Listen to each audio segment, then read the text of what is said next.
Jesus tells the story of two sons. One son squanders his inheritance with dissolute living, and the other works loyally like a slave for his father and never disobeys him. By the end of the story, one son is resentful, and the other has a warm relationship with his father. I'm reading from the Gospel of Luke, chapter 15, verses 11b to 32. There was a man who had two sons. The younger of them said to his father, "Give me the share of the wealth that will belong to me." And so the father divided his assets between them. A few days later, the younger son gathered all he had and traveled to a different region, and there he squandered his wealth in dissolute living. When he had spent everything, a severe famine took place throughout the region, and he began to be in need. So he hired himself out to one of the citizens of that region, who sent him into the fields to feed the pigs. He would gladly have filled his stomach with the pods the pigs were eating, but no one gave him anything. When he came to his senses, he said, "How many of my father's hired hands have bread enough and to spare, and here I am, dying of hunger? I'll get up and go to my father, and I will say to him, 'Father, I have sinned against heaven and before you. I am no longer worthy to be called your son. Treat me like one of your hired hands.' So he set off and went to his father. But when he was still far off, his father saw him and was filled with compassion. He ran and put his arms around him and kissed him. Then the son said, 'Father, I've sinned against heaven and before you. I am no longer worthy to be called your son.' But the father said to the slaves, 'Quickly, bring out a robe, the best one, and put it on him. Put a ring on his finger and sandals on his feet, and get the fatted calf and kill it, and let us eat and celebrate. For this son of mine was dead and is alive again. He was lost and is found.' And they began to celebrate. Now the elder son's in the field, and as he came and approached the house, he heard the music and the dancing. He called one of the slaves and asked what was going on. He replied, 'Your brother has come. Your father has killed the fatted calf because he has got him back safe and sound.' Then the elder son became angry and refused to go in. His father came out to plead with him, but he answered his father, 'Listen, for all these years I've been working like a slave for you, and I've never disobeyed your command, and yet you have never given me even a young goat that I might celebrate with my friends. But when this son of yours came back, who has devoured your assets with prostitutes, you killed the fatted calf for him.' Then the father said to him, 'Son, you are always with me, and all that is mine is yours. But we had to celebrate and rejoice because this brother of yours was dead and has come to life. He was lost and has been found.'" Hear what the Spirit is saying to the church. Thanks be to God.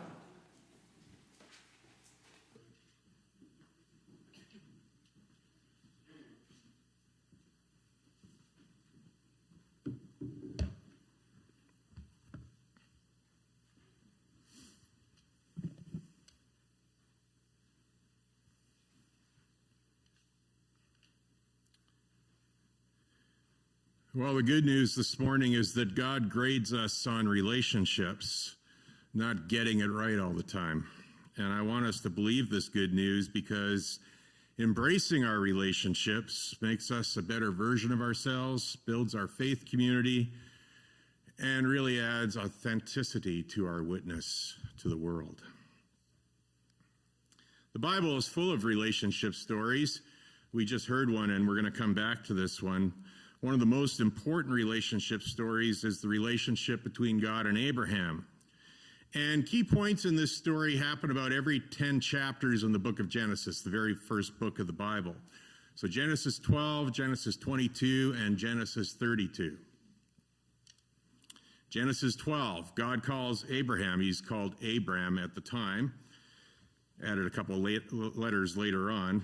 "And the Lord said to Abram," later Abraham, "Go from your country and your kindred and your father's house to the land I will show you."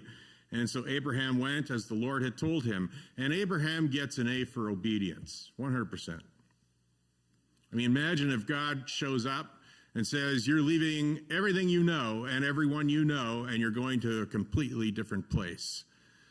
That's a tough call. and Abraham takes it. He goes for it.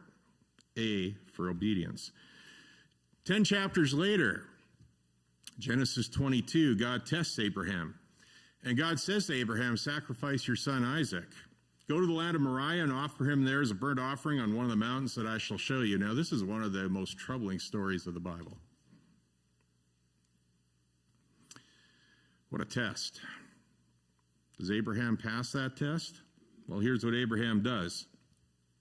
Gets up early in the morning, he saddles his donkey, he loads up the wood he needs for a burnt offering, he tells his son Isaac to come with him, and they head off to Moriah. They get to Moriah, Abraham builds an altar, and he takes out a knife to kill his son. And at the last minute, an angel of God calls out, Abraham, Abraham, do not lay your hand on the boy or do anything to him. So did Abraham pass the test? Well, I guess he passed the obedience test. He feared God. Voice from heaven says, now I know that you fear God. But did he pass a more important test, the relationship test?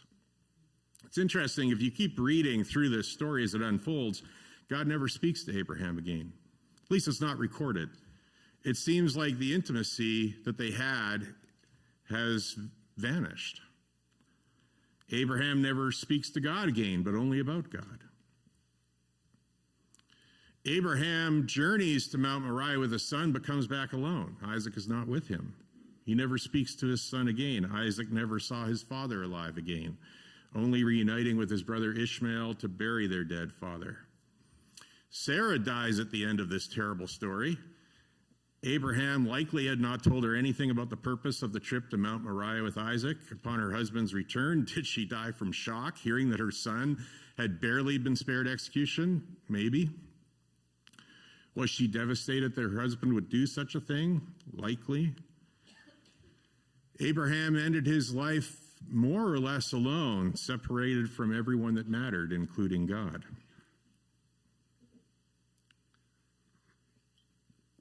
It's not widely used in the Christian tradition, but there is a line of midrashic interpretation that argues that God never wanted Abraham to kill Isaac and was hoping that Abraham would argue with God and ultimately refuse to carry out that test. And if this is the interpretation we take, then Abraham gets an A for obedience for hauling his son to Mount Moriah and just about being ready to kill him before he sacrificed him, but he gets an F for relationship. Abraham was told to take his son on that 3-day, 80-kilometer hike to the mountain. He obeyed. But every step of the way, he could have called on God to be faithful to God's own character. He could have wrestled with God. He could have looked up to heaven from the very start, not waiting until the third day. He could have hammered on the door of heaven with his fists. Lord, you've got to give me more than this. This is impossible. Lord, this is what the Canaanite gods ask of their people. You're not like them. You're Yahweh. Lord, I know your voice. I know you. This is not the same God of justice and righteousness and compassion who covenanted with me. Lord, I'm not going to drive this knife into Isaac's neck until you talk to me. But that's not what happened. When God said to Abraham, sacrifice your son, Abraham obeyed. He gets an A for obedience, but an F for relationship. Here's the real point of Abraham's story. What God wants from us, even more than obedience, is a relationship. Postscript to this story, Genesis 32, 10 chapters later, Jacob was the grandson of Abraham. And Jacob definitely struggled with God. He struggled with God his whole life. And he literally wrestled with a manifestation of God one night for a whole night. Goes on all night long. Morning breaks and he's still wrestling with the divine. Jacob will not give in. And it was this Jacob who struggled with God all night long, whom God's people were named after. We read in Genesis 32, Jacob's wrestling partner says, you shall no longer be called Jacob, but Israel, for you have wrestled with God and have prevailed. And Israel means one who wrestles or struggles with God, one who strives or prevails with God. And maybe this struggle is what it means to be in relationship. Well, in today's lesson that we heard just a moment ago, we have two sons. And the first son is struggling. He says, I'm done with life on the farm. Give me my share of the inheritance. I'm out of here. And as we read later, he devours his father's assets on prostitutes. He finds himself broke. He realizes the pigs are eating better food than he is. And he has an aha moment. He realizes, I've screwed up. Decides to go back home, apologize to his father, and ask for mercy. And you might stop there and think, wow, that guy learns everything the hard way. Whatever we're going to hear about the second son, it can't be as bad as this. It turns out, though, that the other son is miserable. We hear from him when his brother comes home after his frat life fiasco. This second son can't believe his father is welcoming the other son back and celebrating his return with an expensive party. What is going on here? I worked like a slave for you, the miserable son says to his father. I have never disobeyed your command. And this son gets an A for obedience. But he's not getting a passing grade for relationship. He resents his brother. He resents his father. He resents probably himself, his own life choices. And after reading the story of these two sons, there is nothing compelling about this second son who keeps his head down and does his duty. When he whines to his father and says, I have worked like a slave for you, and I have never disobeyed your command, it does not feel like he's chosen a more authentic, rewarding, and character-building life than his brother, who devoured his father's assets with prostitutes. He can't even hear his father say, all that is mine is yours. Because all he sees is how his father welcomed his brother back, and you killed the fatted calf for him.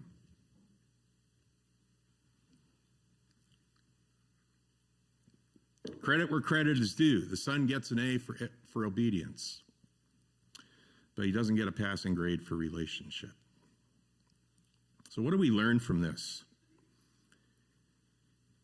Well, I think part of the human condition is that we tend to reduce relationships, as messy as they are, down to what rules, what regulations can we follow, what's our religion tell us, what's our duty and obligation. It's all about following through and following up, keeping it neat and tidy. We think life is simple, straightforward, and systematic. When we do everything we're supposed to do, everything works out like clockwork. And that's a great way to set yourself up for denial and a lot of disillusionment. And it's not a great way to do relationships. The only point of rules and regulations and religion, of duty and obligation, of following through and following up, is to make our relationships better. Jesus said, on these commandments hang the whole law. All the law hangs on just two commandments. Love God, love your neighbor.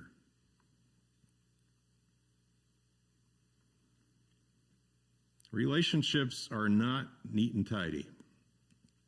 Relationships are messy. Relationships will make us feel vulnerable, which is very uncomfortable for some of us. Relationships make us take a look within. And I think all that messiness and vulnerability and uncomfortableness and introspection means that relationships make us see our need for grace. Relationships crack the facade of our so-called perfect life that we want to try to keep together. We try to keep patching up the facade by doubling down on the rules we try to follow and the regulations and what our religion tells us and our duty and our obligation and following through and following up, kind of like that second son. But we're miserable. It's dark inside that facade. It's empty. It's lonely. And we need to let the facade crack. Because when that facade cracks, the light of grace can start to shine in. And this really is our invitation to transformation. Embrace your relationships and let the light of grace shine through the cracks that show up. Stop patching the cracks. The cracks are how the light gets in. I stole that line from somebody.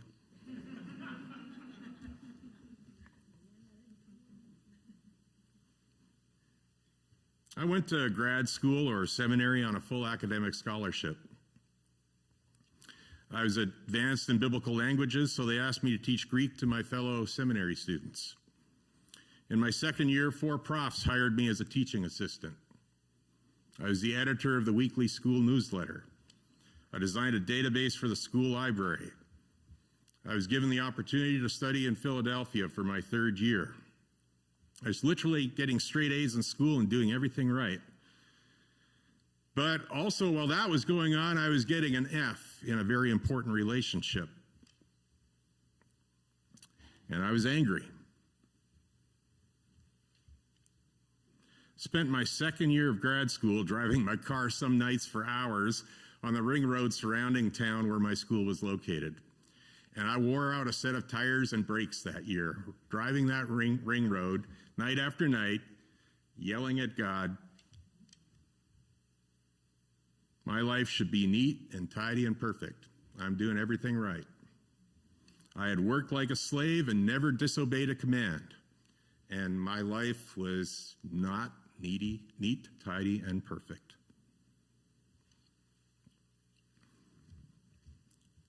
After wearing out the treads on my tires and wearing my brakes down to bare metal, I was finally ready to admit that my life was not needy, tidy, and perfect. And when I was ready to admit that to myself, I was ready to admit it to God. And when I was ready to admit it to God, I heard God say something I didn't anticipate. Greg, I knew your life was not neat, tidy, and perfect. I knew that all along. I was just waiting for you to realize it. And that was an experience of grace. That was the facade cracking and the light of grace starting to shine in. That's how grace works. Jesus does not call us to a life that is neat and tidy and perfect. He calls us into relationships. And relationships mean we need grace. Relationships are going to be struggle. But we've got to get into the ring and wrestle with those relationships. It's messy. We're going to feel vulnerable. We're going to feel like we're losing. But when we're down for the count, grace will come. We'll hear God say, all that is mine is yours. Grace. May grace be ours in abundance. In the name.